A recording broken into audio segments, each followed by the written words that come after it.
Hi guys, so we're back in the bigger studio today because I'm showing you how to create the double color shadow, or at least my version of the double color shadow.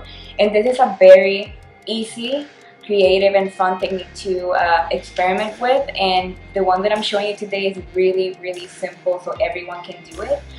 So grab a pen and paper because I'm showing you the list of equipment that I'm using today.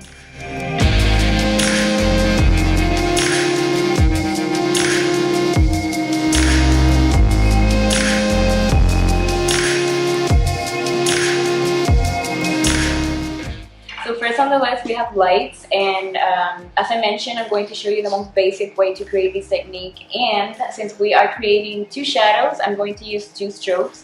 If you are not that experienced with strobe lighting, or you're starting and you have never tried this technique before, I suggest you stick with two strobes. If you are more experienced and you want to experiment further, you can add a third strobe or a fourth if you want to add another shadow, or if you want to enhance the key light hitting the subject. But in this case, we're using two. We're keeping it basic, and I'm also using reflector balls as the modifier for this technique. And this is very important because, as you know, the reflector ball concentrates the light and it gives us this really intense light, and it will help us create this really defined silhouette shadow that we are looking for. And I'm using for the strobes the BUFF 1600 AlienBees, two of them, and they already come with this reflector ball, so it's perfect. Next we need color gels. I suggest that you look for two really rich colors that are strong. I don't think the technique will work if you are using really light colors. The shadows won't really show. So these ones that I have right here are from BUFF as well, and they fit perfectly in front of the reflector ball.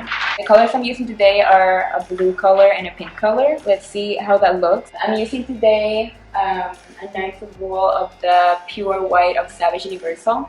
And the reason that I want to use white is because I only want the shadows to show, and sometimes when you mix colors together, you get a little bit of color spill around, so it will have like a pinkish tone, and I really like how it looks, so I'm going to use white today.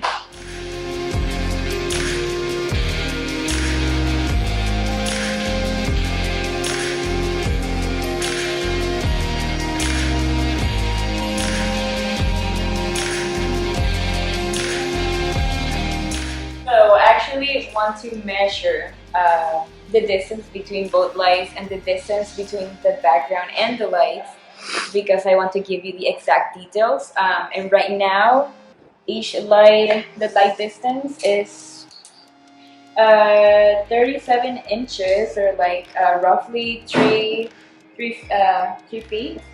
And the distance between the lights and the background is 9 feet, 108 inches. So there you go. There you have the details. I'm doing it this way, 9 feet, because I want to shoot full body pictures, but it depends on the space that you have available. It doesn't have to be 9 foot apart.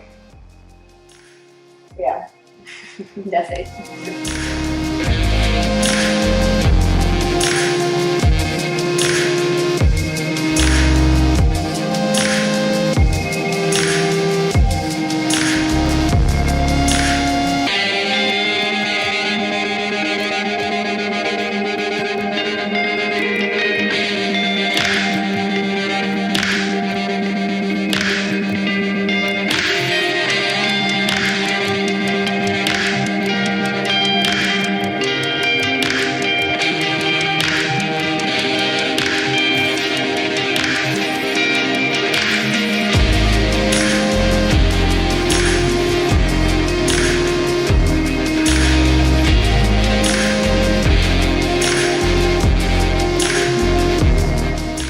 Something I really love to do is stand in front of the lights. I know this is like a sin.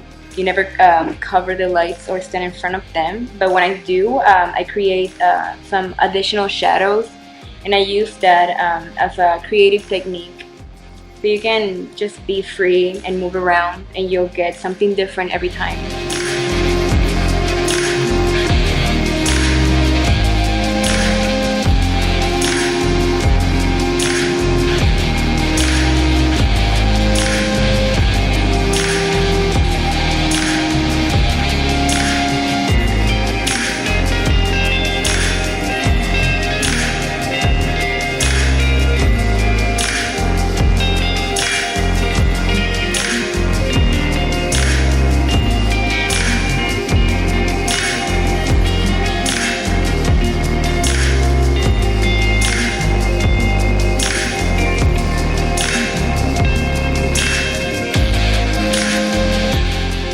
now that you have a detailed explanation of how to do these double color shadows, please try them and be creative. You can shoot from the front if you want to get the full body color shadows, or you can just move around and see how the lighting changes every time.